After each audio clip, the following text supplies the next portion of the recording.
En esta lección te voy a mostrar todos los problemas habituales que te puedas encontrar en impresión 3D FDM y cómo evitarlos. Vamos a verlo. El primer problema que podemos encontrarnos con la impresora 3D suele ser el layer shifting. El layer shifting consiste en que, llegado a un punto de la impresión, hay un problema al mover uno de los ejes, uno de los motores, y la pieza se mueve. Normalmente las impresoras 3D no tienen la capacidad de darse cuenta, con lo cual, como en este ejemplo, vemos que lo imprime todo sin darse cuenta de que en un punto ha habido un error que ha hecho que se desplace toda la pieza que se va a imprimir. Tenemos muchos ejemplos diferentes. Un efecto suele ser el de escalera. En este caso suele ser la correa, la cual puede estar un poco destensada y cada capa, a medida que va subiendo, se va echando un poquito más hacia un lado. En este caso del Pikachu vemos que ha ocurrido un poco de ambas. Primero se ha movido en forma de escalera hacia la derecha y luego ha pegado un pequeño salto del todo. En estos casos, cuando hay layer shifting, suele tener varias posibles causas que hay que evaluar. La primera es ver que el motor funcione. Los motores pueden empezar a fallar y saltar esos pequeños pasos. La otra puede ser un problema mecánico, es decir, haría falta revisar, lubricar y ver que se mueve bien el eje, que es muy común que con el tiempo se deposite polvo sobre los rodamientos y eso lleve a que le cueste cada vez más moverse. El otro posible problema es que la propia pieza, al no estar siendo enfriada suficientemente bien, se levante un poco y golpee el cabezal que echa el plástico, con lo cual hace de barrera y si la fuerza para detener el cabezal es suficientemente alta, lo que hará será que no avanzará y perderá esos pasos. Este último caso es poco habitual, pero puede llegar a ocurrir. El segundo problema, y que para mí es el más común, es el warping. El warping consiste sobre todo en piezas rectangulares que la base en las esquinas se levanta.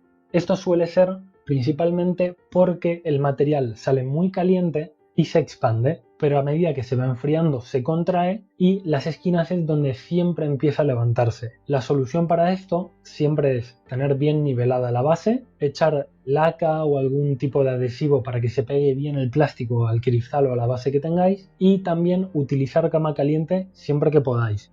Hay un baremo de temperaturas muy amplio entre el cual puede funcionar, pero para el PLA está entre 40 y 60-65 grados. Otro problema muy habitual, sobre todo cuando uno empieza en impresión 3D, es que no enfría bien el plástico. Esto es muy común y en este ejemplo se puede ver que la pieza de la izquierda tiene un acabado muy malo, mientras que el de la derecha tiene un acabado muy bueno. Esto es principalmente porque la pieza de la izquierda seguramente imprimía muy rápido y a medida que iba subiendo no le daba tiempo a enfriar las capas de abajo, haciendo que se quedasen un poco blandas y no haciendo de soporte óptimo. En este ejemplo, que es un barco, vemos como la parte de la derecha le ha costado enfriarse y hasta que no ha llegado a un punto en el que tarda bastante en hacer cada capa, siempre quedaba mal. Y esto es algo acumulativo.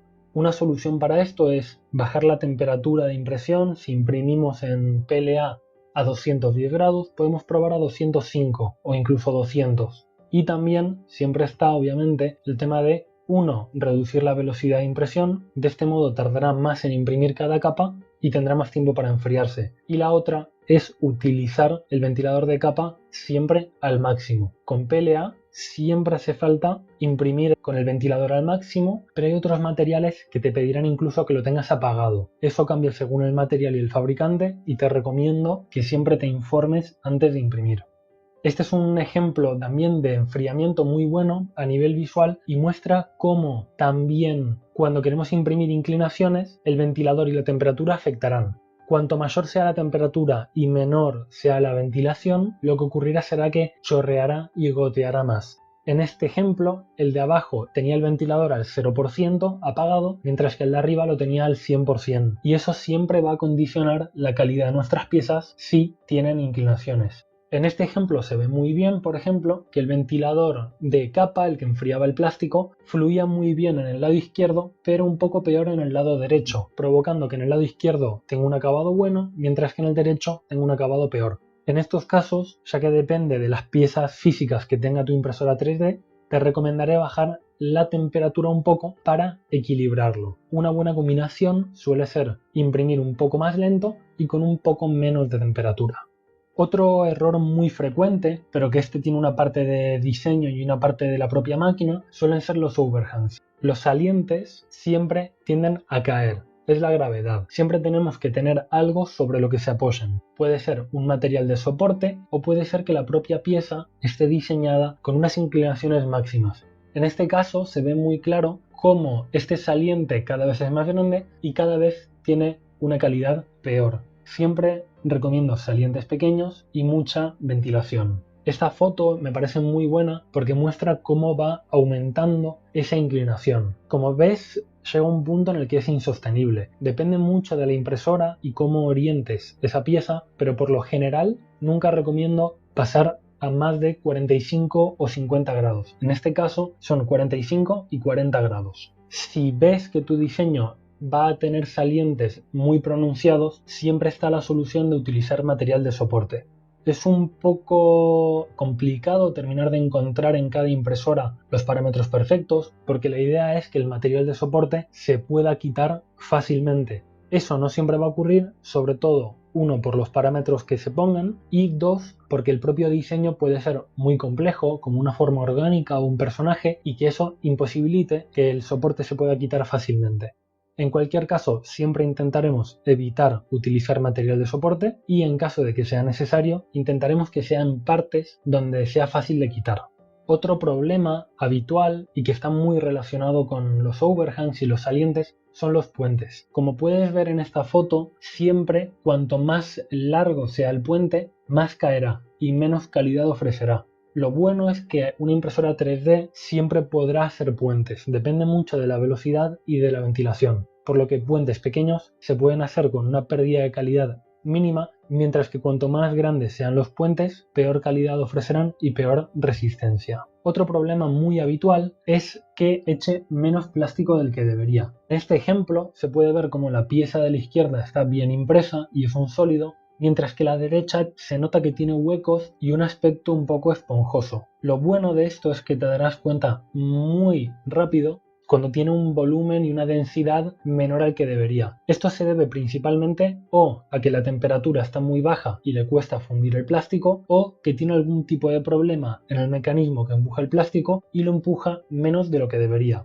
Esto suele ser porque el nozzle está atascado y con lo cual haría falta limpiarlo, o también que la rueda que empuja el material ya tiene un poco de polvo, restos de filamento y le cuesta tener agarre con el filamento, pero lo más fácil siempre va a ser probar a imprimir más lento, luego subir la temperatura y siempre revisando que todo esté limpio, que se mueva fácil. Lo normal suelen ser estos problemas que he comentado, pero puede haber otros. Si te encontrases en la tesitura de no saber qué ocurre en este caso, lo mejor suele ser contactar con el fabricante y que te diga, porque cada impresora suele tener sus puntos débiles. Otra forma de ver el under extrusion es cuando las líneas no se tocan. En este caso no suele ser tan grave como en la imagen anterior, que se veía a través, sino que parece que está bien. Pero una vez lo coges y ves y aprietas un poco, notas que cruje, y eso suele ser porque las capas y las paredes no se tocan del todo. En este caso sería aumentar el flujo de plástico o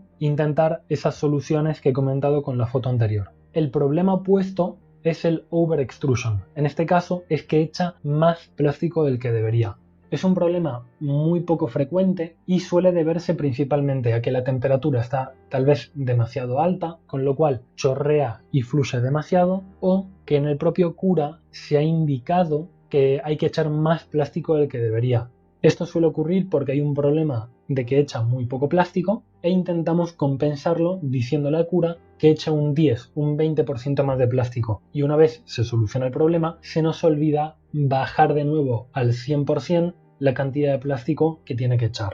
Otro pequeño problema, pero más que un problema es un inconveniente, es el oozing. El oozing es un problema que vamos a ver que cuando pasamos de una pieza a otra no deja de echar plástico del todo, con lo cual quedan unos pequeños hilos que suelen ser bastante difíciles de quitar, con lo cual nos encontramos unos hilos los cuales a nivel estético empeoran mucho la pieza.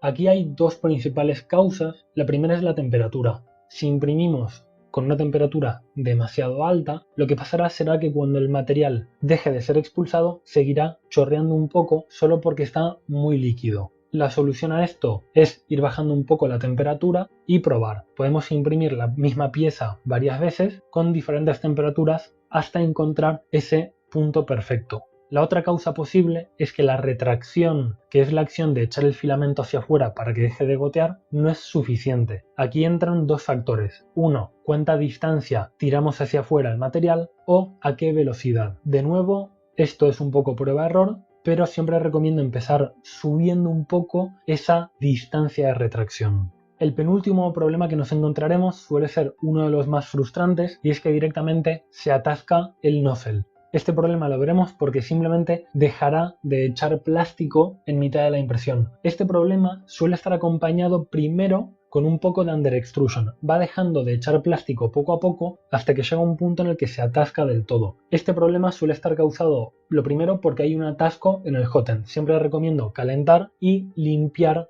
un poco todo ese conducto por el que se va fundiendo el plástico. Suele ser algo bastante frustrante porque tenemos igual que desmontar alguna pieza o calentar, pero también es muy importante hacer revisiones periódicas, controlar que utilicemos material de buena calidad, porque si no, somos una máquina que va a ir cocinando poco a poco, porque si no, nuestra máquina se va a ir atascando cada vez más. El último problema que vamos a ver es uno que está muy relacionado con los atascos, y es que el material se queda atascado y la rueda que empuja el material acaba por comérselo. Como vemos en esta imagen, a la derecha el material tiene unas hendiduras que son las marcas que deja la rueda al empujar, pero como podemos ver llega un punto en el que directamente se come el material. Esto lo que hará será que dejará de empujar el material, la rueda se llenará de restos de plástico y perderá agarre y en última instancia se atascará el nozzle porque el material que está ahí no se mueve y se calienta durante tanto tiempo, minutos u horas, que al final se cristaliza. En este caso, la única solución que hay es ir limpiando y haciendo un mantenimiento periódico y revisando que todo está bastante limpio. Para evitar estos problemas, lo recomendado es que la rueda siempre está limpia, se puede limpiar con un pequeño cepillo, por ejemplo, o soplando incluso, y también revisar que no tengamos restos de material y muestras de que va a haber un atasco próximamente. Porque a veces se atasca el hot end y aunque la rueda esté limpia, el material, como no puede fluir, termina por atascarse y la rueda se lo come, provocando este doble fallo de extrusor atascado y el filamento que tiene esta hendidura y no avanza. Bueno, como has visto, los problemas se pueden evitar fácilmente con un mantenimiento periódico. En la próxima lección te voy a mostrar cómo funcionan los perfiles de impresión en Cura.